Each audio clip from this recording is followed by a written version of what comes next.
they have to pull the embolic protection device, this device back through, and it got stuck. And they're all looking at me in the surgery room like, what do we do, Tracy? What do we do? And I'm like, crap, I'm not a doctor.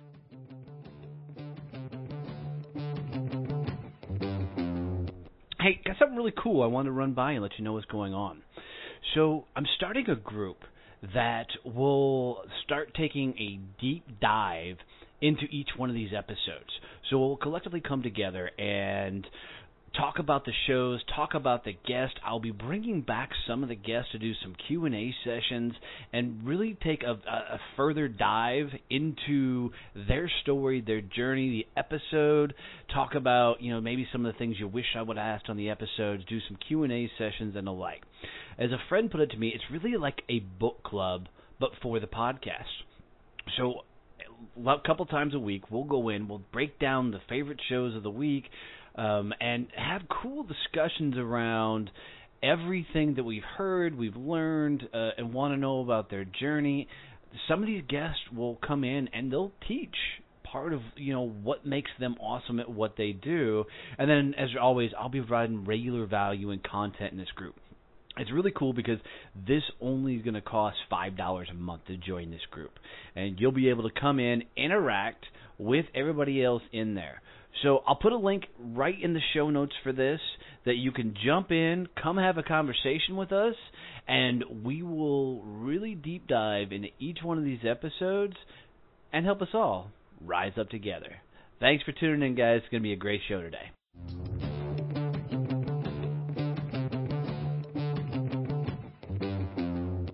Having the show wasn't something I started out to do. But the day I found out somebody wanted to really sponsor the show was a really, really cool experience. So, guys, I want you to take some time to go check out Point Blank Safety Services and their new nonprofit, Blue Family Fund. These guys are doing some really, really cool things. And Tracy McGovern, who's the CEO over there, has been a dear friend, and she was a guest on the show. But these guys are literally taking, the off-duty officers and putting them out in security guard role. And here's what's cool about it is, as they're protecting our lives, they don't make a whole lot of money in that regard. No first responders are paid for the value they provide for our safety and our health and taking care of us. So these guys, Stacy and her team over at Point Blank Safety Services have really found a cool way to give back to these officers by helping them provide an additional income so they can continue to support and protect us. So do me a favor, guys. Seriously, go check out pointblanksafety.com and then go look at their nonprofit, which is Blue Family Fund. Now, this nonprofit was created because of the success of Point Blank Safety Services. They wanted to give back to the families of fallen officers and be able to give scholarships away to the families of current, police officers. So do me a favor. It would mean the world to me if you would go out and help support this show by supporting Point Blank Safety Services and their nonprofit Blue Family Fund. Just tell them Donnie has sent you. You heard it on Donnie Success Champions, and Stacy will take a tremendous and amazing care of you. Thanks, guys.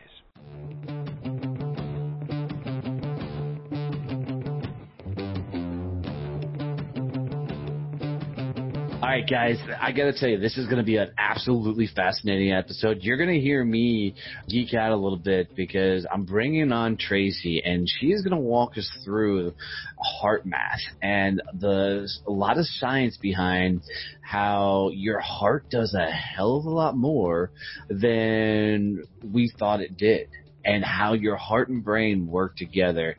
And you're going to hear me. I'm totally into this in this episode. So really enjoy this episode. Tracy's a lot of fun. So enjoy, guys.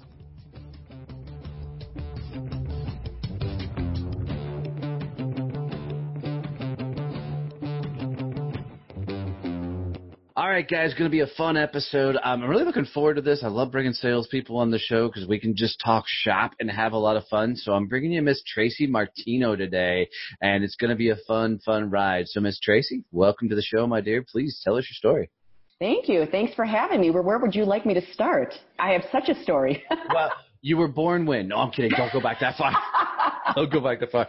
Let's just talk about, your career. How did you get your start in your career? How did you get into sales? I think that'd be a fun place to go, and we'll figure it out. Well, I got into, first of all, pharmaceutical/medical sales in a back-ended way. I went through actually a very, very terrible divorce.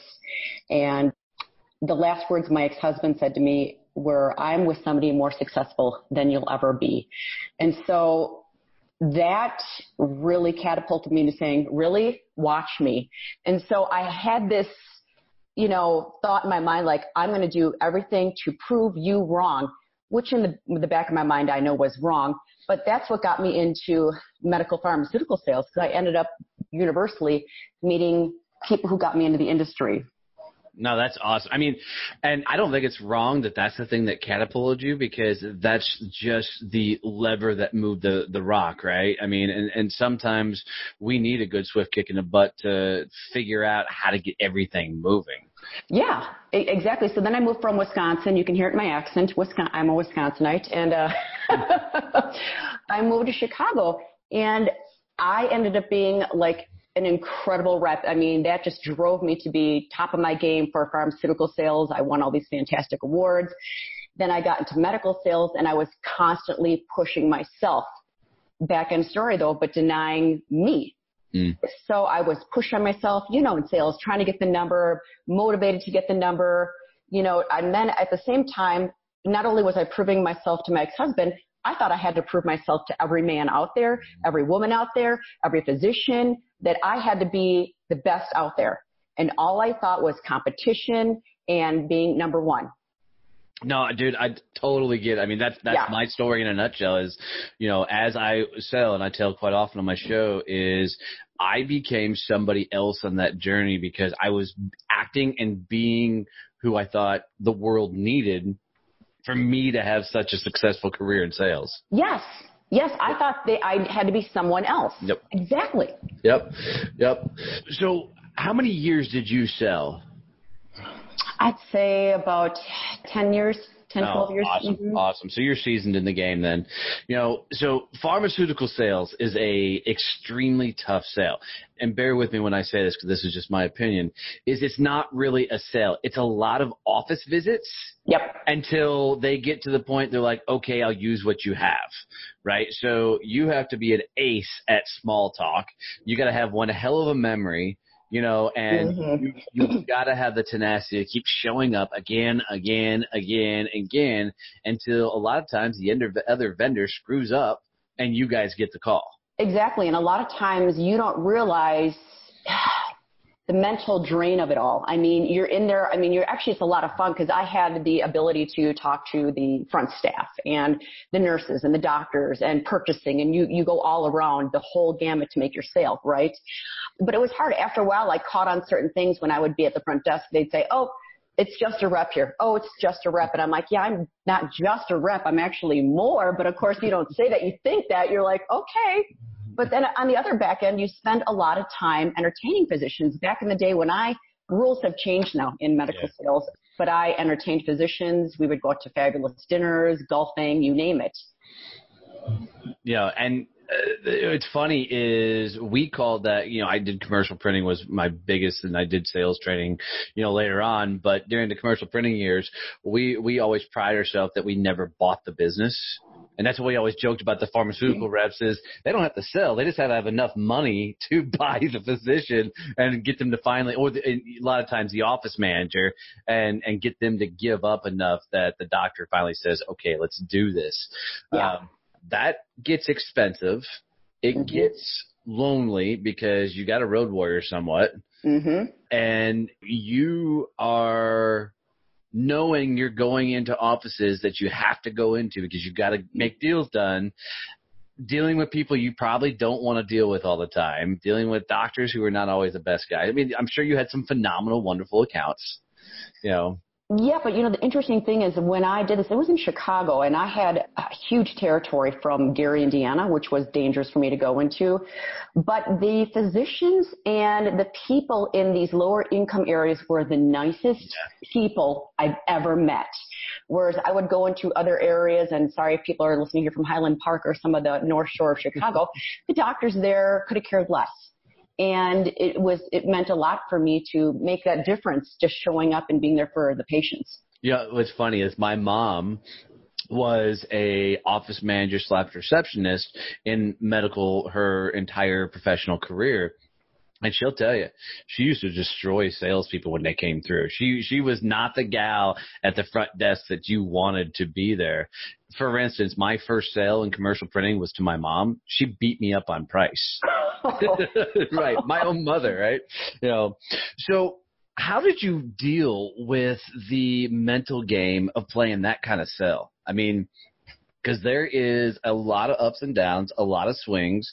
In the pharmaceutical game, you can make a ridiculous amount of money once it's built, and then it's more of a maintaining. But well, that's why I eventually got out of pharmaceuticals, because I noticed it was more like I was just a UPS gal, like delivering drugs and entertaining. So I got into medical sales, and I got into where my story actually transitioned when I got into cardiology sales. And I actually was in the surgery with the physicians, making a difference. Not only was I, we of course entertained on the back end, but we were in there actually helping make a difference. I sold the first carotid stent. So I was helping with a modality that, like, wow, this is really helping save patients. Okay, walk some people through that, because there's a lot of people that don't understand that in a lot of those surgery situations, there's a sales rep in the room and a manufacturer's rep from time to time. Yep. Walk us through that scenario, what it's like to be in there during the surgeries and stuff. Well, it's interesting because the rep does need to be there to help the physicians understand how the equipment's used, because there's so many different devices out there. So if last I remember, when I was in the cardiology suite and we were putting in a carotid stent, and they don't use them as much anymore, but there's a device that looks like a little umbrella that goes up into your artery that will actually catch the plaque so you don't stroke out. So you have to know your product. So I'll give an example. I was in a surgery with a physician, and I remember they placed the stent in the artery, and all of a sudden they were trying to pull it back through. They have to pull the embolic protection device, this device, back through, and it got stuck. And they're all looking at me in the surgery room like, "What do we do, Tracy? What do we do?" And I'm like, "Crap, I'm not a doctor." Oh my God. But I quickly remembered, like, oh my God, turn the patient's head and open up the anatomy. And so I told them to do that, and it went through, and they're all clapping for me in the surgery room. And I'm like, oh my God.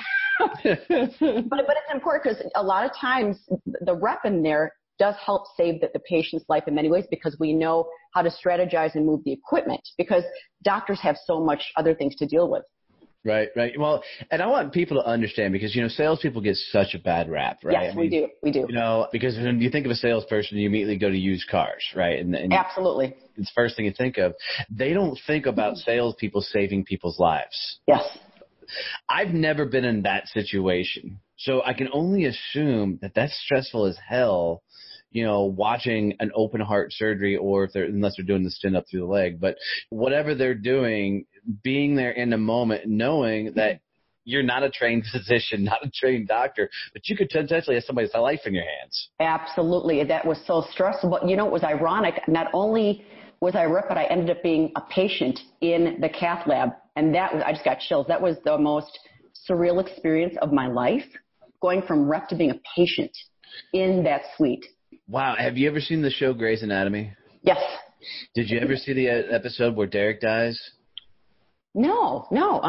Yeah, so he's a brain surgeon, and he's walking through the surgery of what they need to do, but he's in a coma. They can't hear him. So oh, my God.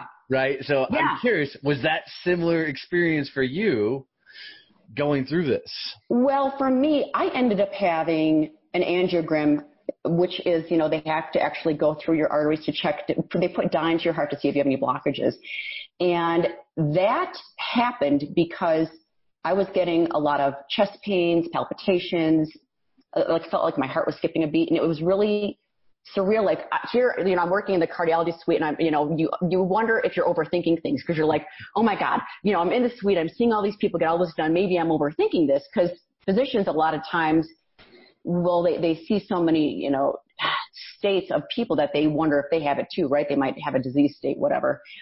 So I ended up, long story short, having to go into the ER from stress from the really low point of my life, from being so stressed out with the job, trying to prove myself, trying to be the perfect mom, the perfect wife, because I had all these ideals that I thought the world wanted me to be. I thought I had to be the perfect rep and have to be so perfect because the society tells us you have to be competing in this, especially in the United States. You have to be number one.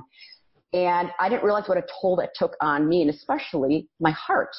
And so I ended up, like I said, being in the ER. The cardiologist said, we're going to bring you in to have an angiogram. And I was freaking out because I have seen patients, even though it's a very normal procedure, you're still having surgery and a doctor can nick an artery. And I've seen it. And that's why I was like, oh my God, I'm not ready to say goodbye to my kids. What am I going to do? What are my kids going to do without a mom? All this stuff.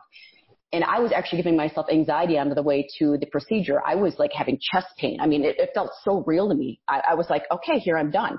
So in the middle of the procedure, so they're getting me prepped, and I'm in, the cath lab, a place I visited many times, and I'm laying there looking around, and I'm like, oh, your stents look nice, and I'm looking at the room, having it set up, because they kind of give you, a drug to kind of relax you before they actually put you under. And, I was examining the room. It was really surreal. And then, I must have went out, and then I woke up in the middle of the procedure. Oh.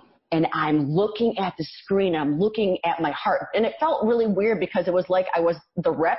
Because when I'm a rep, I'm standing next to the operating table looking at the patient's heart. And I'm helping them, look at placing stents and what have you. And here I'm looking at my own heart. And I just looked at that like, cool, there's my heart. Okay. It was more like, okay. Well, I was not even phased, and the doctor was freaking out because I woke up in the middle of the procedure.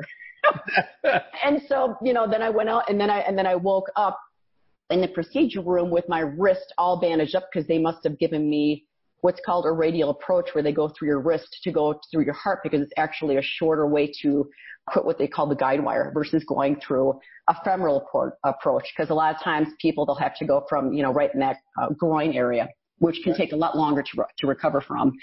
And I'm looking at my wrist, and I'm like, wow, I got myself here. I mean, that was like the dark turning point for me, thinking all this time, all this pressure I put on myself of having to be number one, having to be the best at everything, having to prove myself, got me here. And I thought something has to change. Well, I love J.K. Rowling's quote that she has out there, and she says, rock bottom's the foundation in which I built my life. Yeah. And I've unfortunately and fortunately have had a lot of people on the show that work themselves into a sickness. Yep. Right? Whether it's anxiety or it's heart problems or whatever else.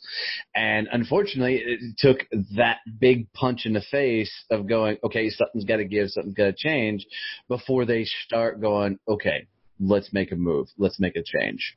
And that's where we're going to go next, but I got to make fun of just one thing really quick. You actually were laying on the bed and checking out all the catheters and everything. You're like the only patient in history who's like, oh, nice catheter. I mean, that's a horrible pickup line, honey. I know. I'm so used to looking at the catheters to see who, my competition, what they were using. Oh, and then you wake up in the middle of the surgery and you're looking at your own heart. It'd been way cooler if you're like, oh, yeah, 3 millimeters to the right. Oh, my God.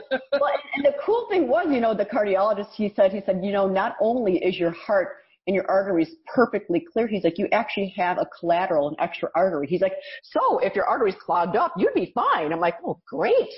Oh, now you're bionic.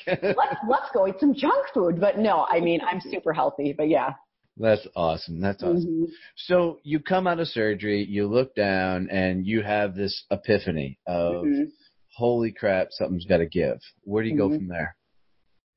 I realized how much my mind had screwed me up. All the negativity, all the thoughts, all the addictions and patterns of having to be number one. And I didn't come to that realization right at that moment, but slowly I did.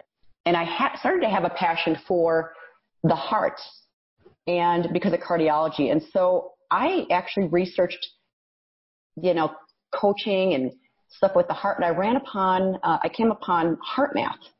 And HeartMath is the HeartMath Institute's in California, and they do scientific research on the performance and the energy of the heart. How does the heart affect human performance? How does it affect our intuition, our decision making?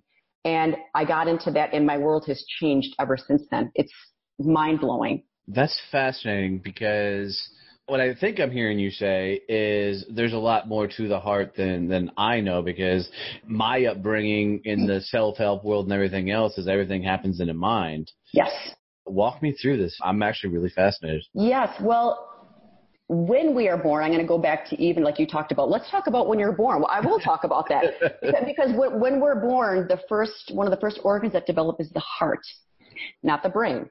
And so the heart actually, as the baby's developing, is trying to figure out energetically what the world's going to look like on a survival need, right? What do I have to do to survive in this world once I'm born?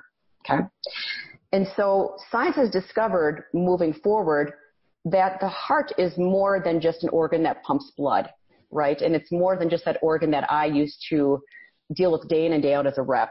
It actually has 40,000 neurites within the heart that act like a little brain.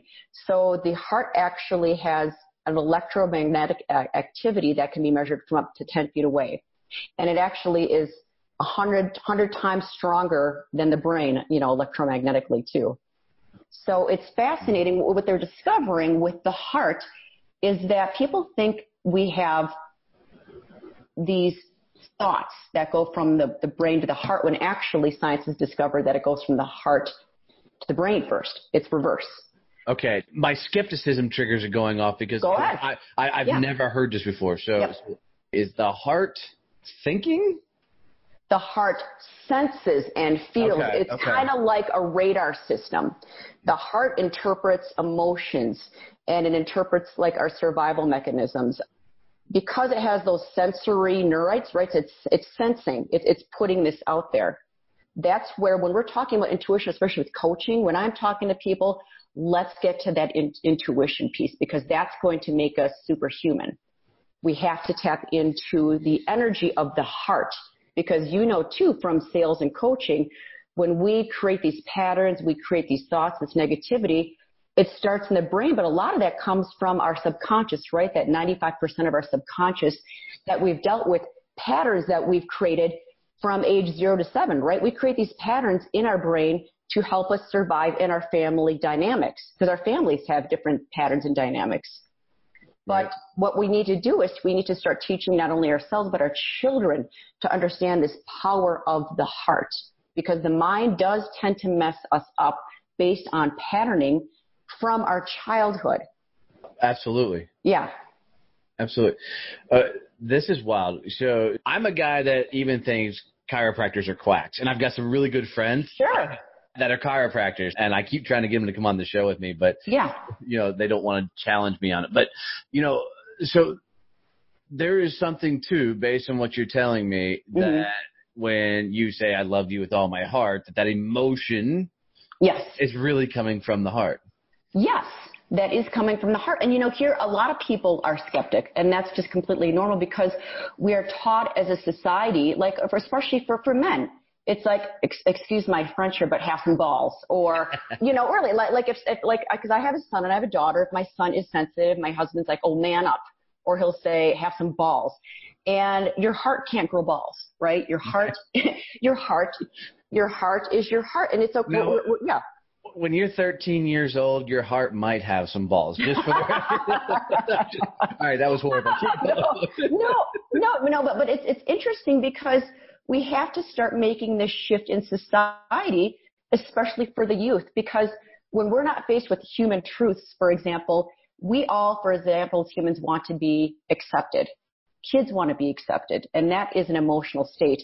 And also, as human beings, we are afraid of being neglected. If we are neglected, so many things can happen. I just wrote an article about this in the Good Men Project. But getting back to the heart, if we're feeling these feelings of neglect or not being accepted, sure, it goes into the brain. We create these patterns, but our heart feels it first. Our heart, and this is, I'll tell you something really fascinating. I'm not trying to sell you at this point, but I'm in. Yeah.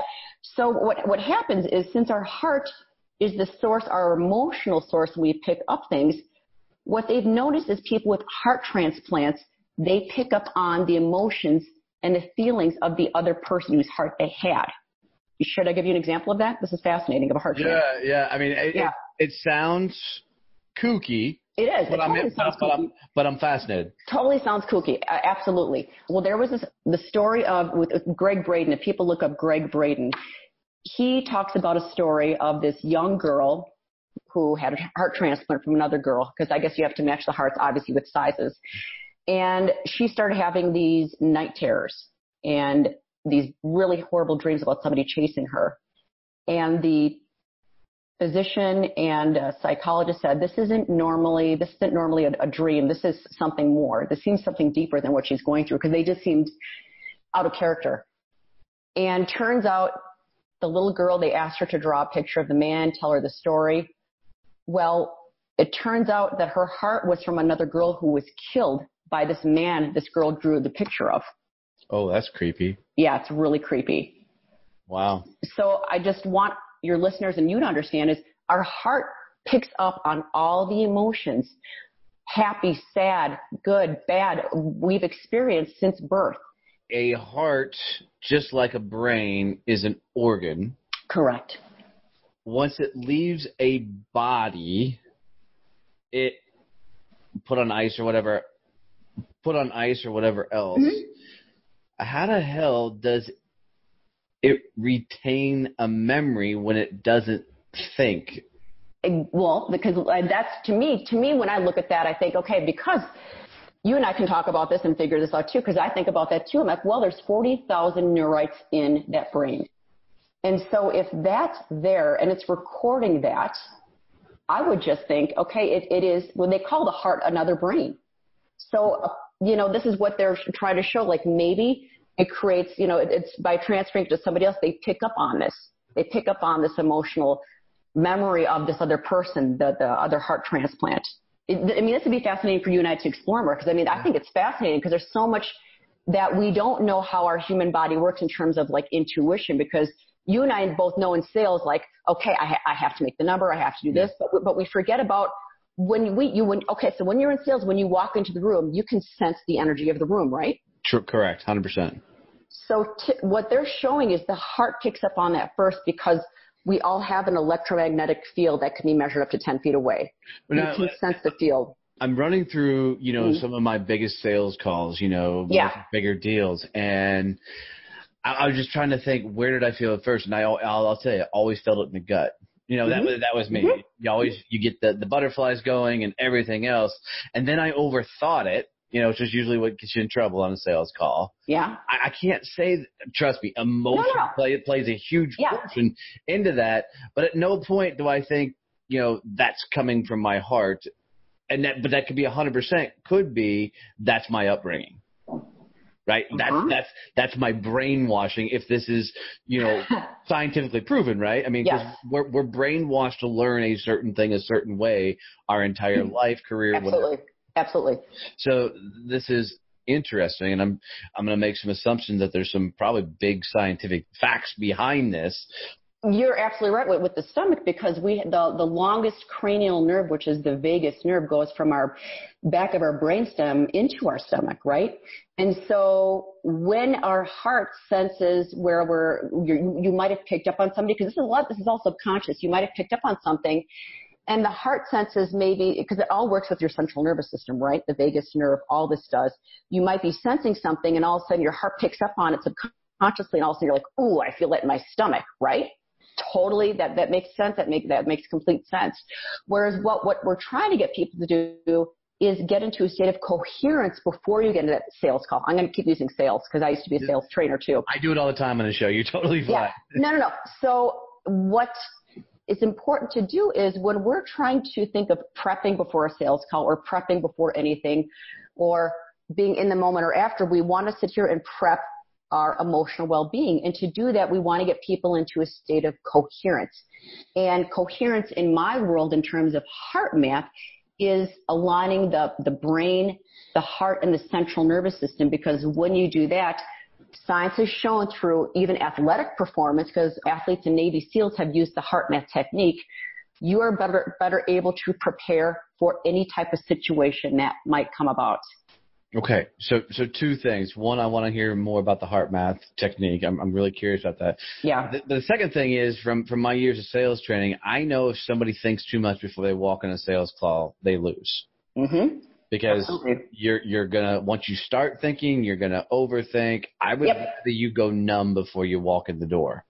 See, but if we go numb, a lot of times we ignore the emotional capacity of us. And here, I'm going to take this back further. Instead of being numb, let's walk in saying, I am so confident about this. I am grateful. I am so joyful about XY experience. Bring about that energy, because somebody will sense that, they'll pick up on it, and it's going to be an overall better sales call. I've experienced this time in and time out. See, and I'm just the opposite on that. I haven't. Because from my world, I want somebody going on a sales call and just get immediately curious. Mm-hmm. Yes, curious. Absolutely curious. Yes. Right? Don't think anything else but this is the most interesting person in the world, and you want to know everything about them. And then you 100% match a mirror from that point. Yes, you can do that. Absolutely. But certain personality types will lend themselves better to do the amp up, play the hard metal music and do all the things that you see people do. I mean, I even did my young sales career to get myself amped up before I walked into a sales call. But there's certain personality types that if you try and get them to do the Tony Robbins act before they walked in the door, that will cause them to get into a state of overthinking, lose authenticity. Absolutely. Right. So it's a very fine line for me on that one to put it, and I'm not debating it. It's just me thinking. No. Yeah. Please. I believe if we're not questioning things in life, where are we going to go? Everybody should question everything all the time. We should. Absolutely. Yeah. So this is fascinating. I'm actually enjoying this. So what is HeartMath? Walk me through this. Well, again, HeartMath is the scientific study of how the heart enhances human performance. Because HeartMath, they've done work, like I said, with Navy SEALs, with athletes, with law enforcement, because there are things that we need to do as human beings, as not only, like I said, to prep for a situation, but how resilient we can be after we get so triggered, right? Because right now we are living in a society of constant triggering, whether it be you're looking on Facebook, on some social media, or driving and somebody cuts you off, we are constantly triggered. And in sales, you can easily get triggered. You see the competition in there, you get triggered. What we want to see is how quickly can you become resilient? How quickly can we bring this coherence? Like I said, the coherence, again, is the harmony between the brain, the heart, and the nervous system. How quickly we can bring that down. Because with HeartMath, in the past, they didn't measure that. And now they measure that through biofeedback. You can actually see with biofeedback what this coherence looks like. Okay, so when you're saying HeartMath, I'm hearing the word math. Yes. And I'm like, okay, 1 + 1 = 2. And my Marine Corps brain is going, do I calculate something on my heart to figure this out? So dumb it down for me, Big Bird style. Yeah, no, that makes sense, because the reason why they call it HeartMath, they're combining the brain, math, the brain, and the heart. That's how they combine. That's why they chose the word heart and math. So people could, and that was their interpretation of it. They developed this in the 90s because, like, again, I said they wanted to see what is this difference between the energy of the heart, how performance can be enhanced with the heart and the brain. And what I've noticed is with gentlemen, it's a challenge to start to use the energy of the heart, because it's like, I think men many times, it's challenging for them to go and saying, oh my God, I got to like talk about my heart because that's feeling and it's emotion. And even my husband, he's like, oh, because he's the sales director too. This is a sales household, you know. So your poor kids. Well, I know, and so it's challenging. But what we've discovered with HeartMath is, again, if we combine the energy of the heart and the brain, the central nervous system, we can not only help people prepare for possible challenges, we can help them with things that come at us in the meantime, and then we can help them become resilient. Because I tell you, the big thing for me, I noticed, getting back to my story with when I was in the hospital, I used to get triggered all the time at little things because I was so competitive. I didn't realize I was getting triggered. But when you're triggered, it causes inflammation in your arteries. And there's something called interleukin number 7, IL-7, which measures like I said, the inflammation levels in the arteries. That can stay, when you're triggered, that can stay in your body for 72 hours. So we want to see, can we help you become more coherent, not only for peace in mind, but also for your mortality? Can we help reduce that inflammation in your body? Because you and I both know cortisol can stay in your body a long time too with stress. So you're looking at cortisol and you're looking at interleukin number 7. Interesting. Mm-hmm. This is what. So, are you teaching meditation practices and those things to find this alignment, or how are you guys getting someone? Cause it almost sounds like you're trying to get somebody centered. Yeah, absolutely. It very much. And what they're discovering, because they do many different types of studies with HeartMath, and they're looking at not only individual coherence, but how does your coherence affect a room? They look at the aspect of social coherence. There's a lot of papers out there right now. I must have a big heart because everybody knows when I walk into a room. See, that's excellent. but that's because I announce it. I'm like, I'm here, But you come in with joy and love and that presence probably, right? I think so. I'm not sure everybody agrees, but yeah. Well, yeah. Well, what we teach, the first easy way is they call it heart-focused breathing, and that might be uncomfortable for people because there's a lot of, like I said, a lot of emotions, a lot of sometimes pain from our childhood stored in our heart, which a lot of times we don't want to access. But a lot of times I'll tell, especially the male population, just to breathe from the center. A lot of times I know we've been taught, like for yoga, to breathe through our belly. Just in general, just to breathe in and out. Obviously, breathing helps to bring that central nervous system down. It helps with the coherence. But they've discovered is if you attach a feeling, an emotion with that breath, that's where they start to see, like I'll see it sometimes on my biofeedback, you'll start to see the levels change. Whereas I'll have somebody hooked up and we'll talk about a stressful situation because it's important to talk about what your triggers are. And then we talk about like breathing from the center, breathing from the heart, but attaching a feeling of appreciation or something you're confident about or something you're very happy about. And imagine, for me, I used to think of I think about my dog. Sure, I can think about my kids, but my dog is she's unconditional love. And I start to think that and really breathe in and out, in for 5, out for 5. I start to access, and you can see it in my biofeedback, actually, it starts to become coherent. And that's important because the more you practice it, you're able to become more resilient. And you actually are the person in the room of chaos that actually is the stabilizing factor. And I've seen it happen many times because it's that energy of the heart. It's very trippy. Oh, that's so wild. What keeps running through my head is when physicians first started working on the body, mm-hmm. They thought the heart was like the central trigger to everything, and they thought our brain was just gray mush that did nothing. Mm-hmm. And then somewhere in the scientific community, medical community, it flipped, and the brain became the main organ, and they realized it was actually doing and triggering the nervous system and everything else. What it sounds like this practice is recommending is the guys had it right the first go around. They're both working in conjunction, yes. But the heart's doing a hell of a lot more than we thought it was, more than just pushing blood through the system.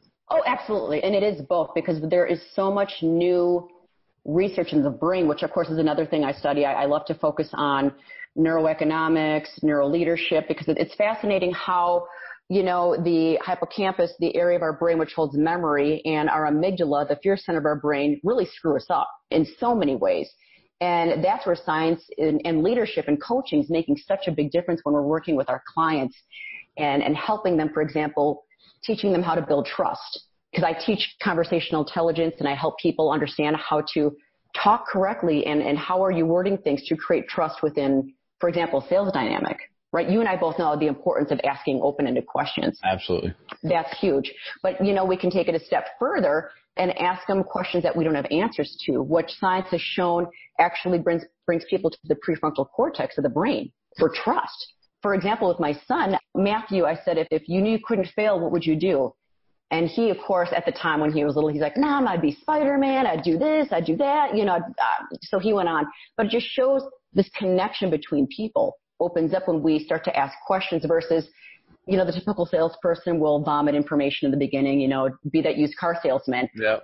Or then we get into being addicted to being right as a sales rep, where we have to try to constantly persuade them, and, and that still builds a little aspect of not trust. But when we take it a step further, like I said, of asking questions we don't have answers to, it's really cool. I've experimented with it. Yeah. No, that's awesome. I love the psychology behind the sale, and I can go into that for a while. Because my philosophy is 90% of people that are in sales shouldn't be there in the first place. Yes. Because they can't handle themselves, let alone handle a transaction that's going to require somebody else to come to their side of the table.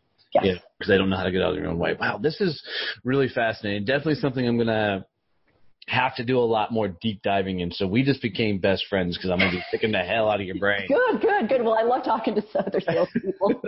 Well, we understand each other, because it's, like you said, just hitting on the beginning really meant a lot for me, that you understand that, like, we feel like we have to become somebody else that we're not. Yeah. And, like, if I would do it over again, I would make sure not to lose me and not to lose who I truly am. And not saying I didn't, because when I talk to physicians still, like back at home, they said the biggest thing we miss about you, Tracy, is your energy. Yeah. And that was beautiful to hear, that I made that difference. They still miss my energy because I brought that out. But I thought, looking back, I was so hard on myself. Well, and you brought up, competition in the room, and that's a trigger for me, but it's not a negative trigger, right? Yeah. For me, that's like, get the hell out because you're about to lose. I mean, that's my trigger, right? Is I'm going to step forward versus I'm worried that they're there. I'm just ready for them to take second place, and in those situations, that's how I always handled, that type of thing. And you said, if you went back, you would change it up, and I would challenge that you really wouldn't. But here's why, because you have to go through those experiences to discover and find you.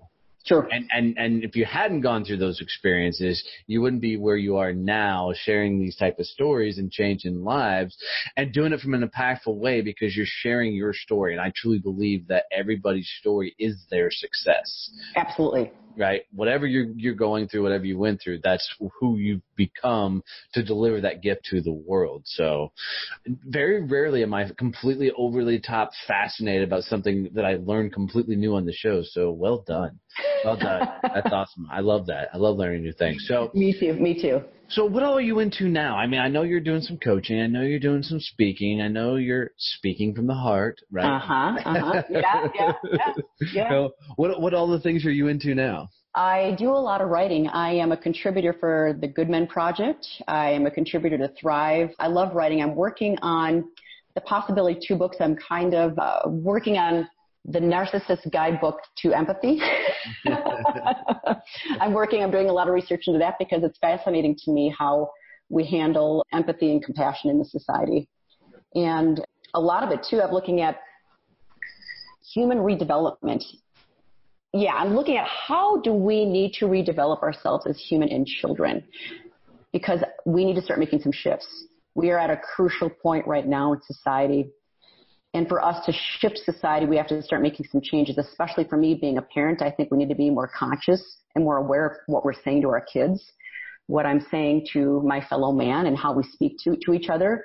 And I would like to see, with this, some changes. Obviously, with John McCain's death, you see all this separation, and it's so important with my writing, with my messages, is how we can start to understand that we are all one. We got to come together here.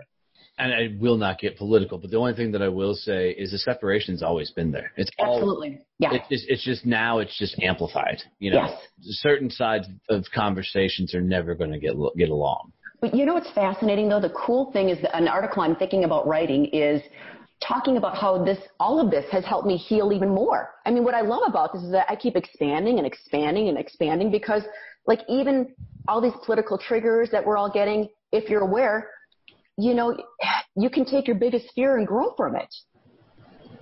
True. It was fascinating to me, because I've realized, like, triggers are like flashcards. They're each going to keep coming up until I understand the lesson there. And it takes time, believe me, because I've had to keep practicing the HeartMath. I've had to keep practicing all the stuff that I preach. Yeah, well, as you know. That's a valid point that I tell everybody, that the only way you're ever going to get good at anything is by going and banging your head against a wall enough times until you figure it out. Yeah. Because it's until you scare the shit out of yourself, pardon my French, but until you really shock the system and you get to a point where you either mentally or physically say, I can't take any more, and you start to shift like you on the bed, right? Yeah. After the surgery, until you get to that point, it's very hard to change anything in your life. And the only way you can get through that big change is through tenaciously keep pushing forward until you get to some sort of breaking point and you make the mental shift and go. Exactly. And I don't know if you found this out yourself and with your listeners. I have found out I've gone through a couple, I want to say maybe dark nights of the soul, where it's like not only did I have like the hard experience, but I've had moments where I'm like, what am I doing here? Mm-hmm. Am I on the right path? And I mean, it's gotten really dark and ugly. I'll be honest, I've thought about ending my life. I mean, I've been there. I mean, it's gotten scary where I'm like, am I making an impact? And I've realized it's all of these things are just peeling away this ego, peeling away more like where I want to be, and to helping not only myself, but helping others around. I mean, it gets ugly, but it's like I've noticed each time I go through these like little dark moments, it really does kind of open up new doors for me.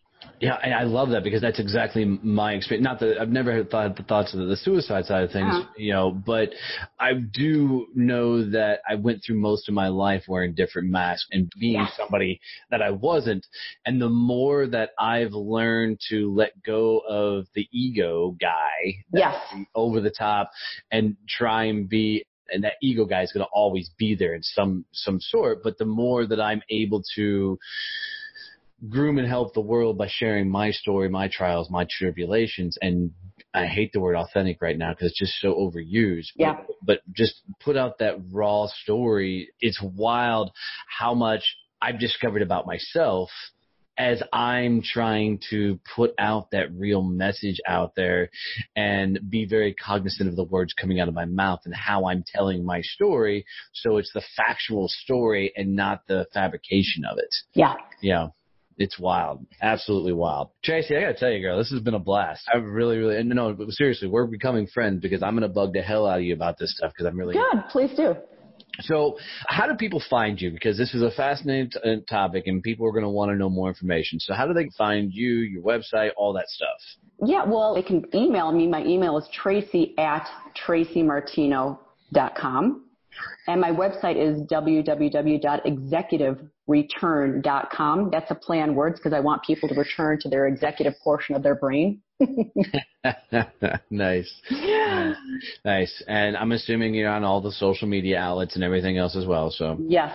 I'm on Facebook and I'm on LinkedIn and Twitter, but I don't Twitter as much. Not as much as some people. I've turned Twitter off for the moment because once it begins to become a political feed, and I'm just not into that. Yes, me too. Until they fix the algorithm again, I'm out.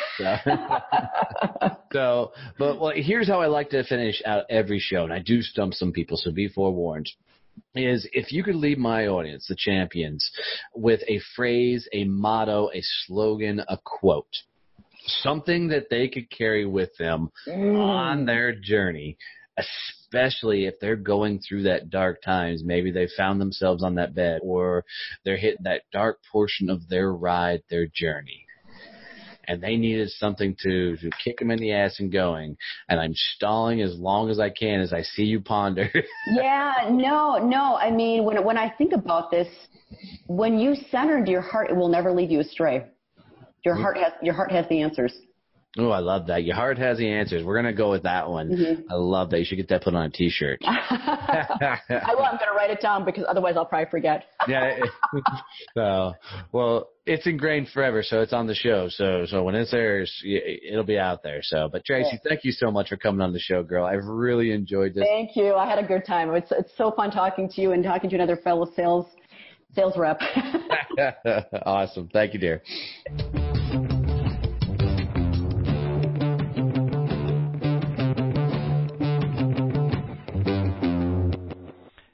Guys, really thank you for listening to this episode. I really appreciate it. It's a lot of fun putting these together.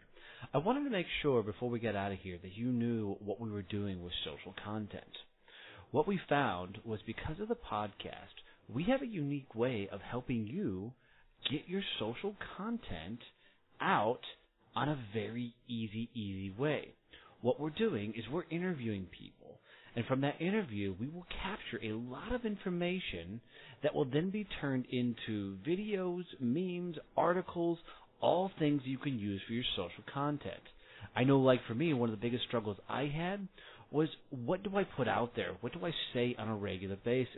Well, we'll help do all that for you. So if this is at all of interest to you, reach out to us and let us help you grow your social media channel. I can tell you I did this for my business, and my social media is completely taking off. My Instagram, since I started doing this, jumped to over 10,000 followers, and it continues to grow. So if this is at all of interest to you, check the bottom of the show notes for the link that says, Get My Social Content Done right now.